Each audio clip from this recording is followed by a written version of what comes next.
This is about the two staff members of the Israeli embassy in Washington, D.C., who were shot and killed on Wednesday evening near the Jewish Museum in an incident described by the Israeli officers as an act of anti-Semitic terrorism. This incitement is also done by leaders and officials of many countries and international organizations, especially from Europe.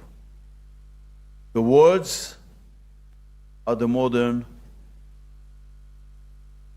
blood libels. These libels about genocide, crimes against humanity, and murdering babies paved the way exactly for such murders. The global atmosphere has engaged Israeli and Jewish blood,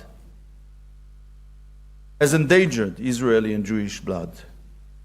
This is what happens when leaders in the world surrender to the Palestinian terrorist propaganda and serve it. Prior to the shooting, the suspect was observed pacing back and forth outside of the museum.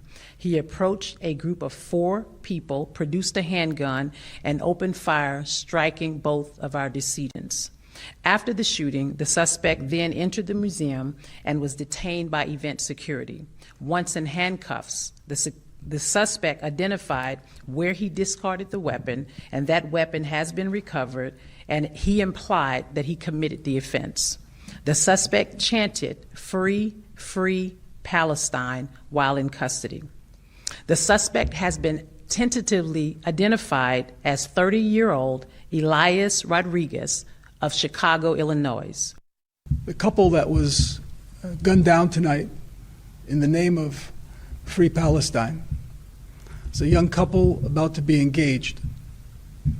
The young man purchased a ring this week with the intention of proposing to his girlfriend next week in Jerusalem.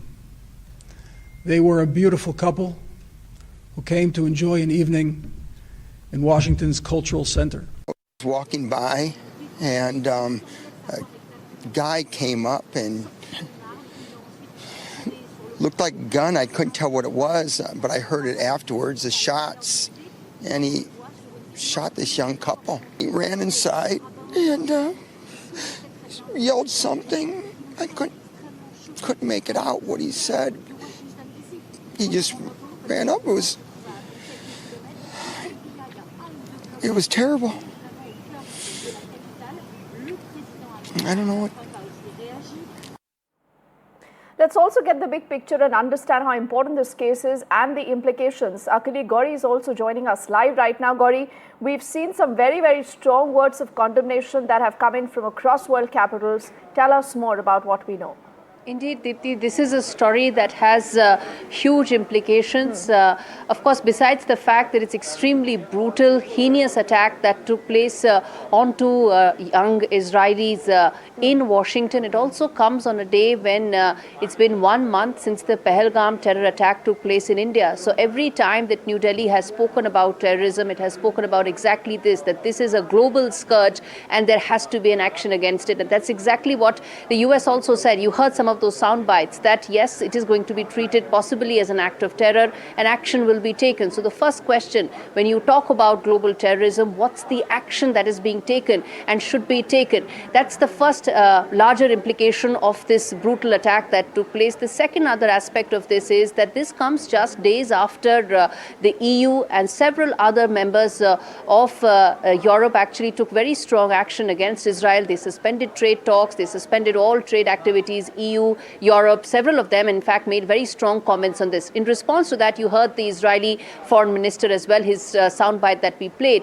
Now what happens after that? He says, and in fact that's the Israeli government saying that, you know, all of you just played into the hands of the Hamas propaganda, and this is what is strengthening the hands of everybody who wants to target the Jewish community around the world. So will that have an impact on how the international community is now going to view Israel's actions in Gaza is a very important question. Benjamin Netanyahu, the Prime Minister, is very clear that he's not going to stop till every of his government's goals in Gaza have been met. Will this brutal attack strengthen the government's resolve to act against Hamas? What will be that future roadmap is a question, but likely to be answered sooner than we know, simply because another important ramification of what has happened in Washington is that the Trump administration will also have to revisit, go back to the drawing board and see how it wants to now look at its Israel policy. It has been frustrated because Benjamin Netanyahu has not acted on the ceasefire proposals that have been given several times by the Trump administration. He's also been, in fact, left out in the lurch. Remember, the entire Middle East tour that took place did not have an Israel stopover.